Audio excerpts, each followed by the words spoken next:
Assalamualaikum warahmatullahi ta'ala wabarakatuh. Alhamdulillahirabbil alamin. Puji dan syukur mari senantiasa kita panjatkan kehadirat Allah subhanahu wa ta'ala, Zat yang maha agung, Zat yang maha hebat, dan Zat yang maha segala-galanya. Salawat dan salam semoga tercurah kepada junjungan kita Nabi besar Muhammad sallallahu alaihi wasallam, kepada seluruh ahli keluarganya, kepada para sahabat-sahabatnya, kepada para tabi'ut tabi'in, ulama-ulama, sehinggalah kepada kita umatnya di akhir zaman. Saudara-saudari yang dikasihi sekalian, begitu susahnya untuk kita melaksanakan sabar dan sholat. Sabar itu susah, begitu pula dengan menjalankan ibadah sholat. Hanya orang-orang yang khusus saja yang bisa menjalankan sabar dan sholat. Semoga kita semua dianugerahkan rasa khusyuk, karena hanya rasa khusyuklah dalam sabar dan sholat yang diterima oleh Allah subhanahu wa ta'ala. Baik, untuk itu alangkah baiknya kita teruskan pembahasan dan terus mendalami serta menghayati buku Mengenal Diri Melalui Rasa Hati ini. Semoga kita semua akan menjadi pribadi yang jauh lebih baik daripada hari-hari sebelumnya. Dan insya Allah dengan membaca dan menghayati sekaligus mengamalkan dari buku Mengenal Diri Melalui Rasa Hati ini, kita akan dituntun untuk lebih jauh lagi mengenal hati kita, sifat-sifat diri kita, dan insya Allah kita akan mengenal Allah subhanahu wa ta'ala. Baik, kita teruskan kajian mengenal diri melalui rasa hati.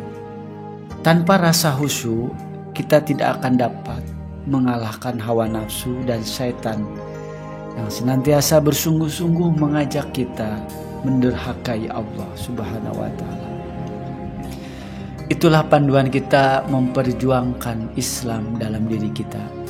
Yang mesti didahulukan ialah berusaha supaya hati kita berubah dari hati yang tidak kenal Allah kepada hati yang khusyuk dan cinta Allah subhanahu wa ta'ala. Dari hati yang lalai kepada hati yang senantiasa mengingati Allah. Jagalah raja diri yang mentadbir segala rakyatnya. Hati namanya. Baik raja, baiklah rakyatnya. Jahat raja, jahatlah rakyatnya. Suluhlah hati hingga ke dasarnya. Bersihkan mazmumahnya hingga dia menjadi murni. Ia akan memancarkan cahaya hidayah ilahi, memenuhi seluruh anggota hingga ke seluruh kehidupan. Jangan hitamkan hati, kita akan kehilangan cahaya hidayah.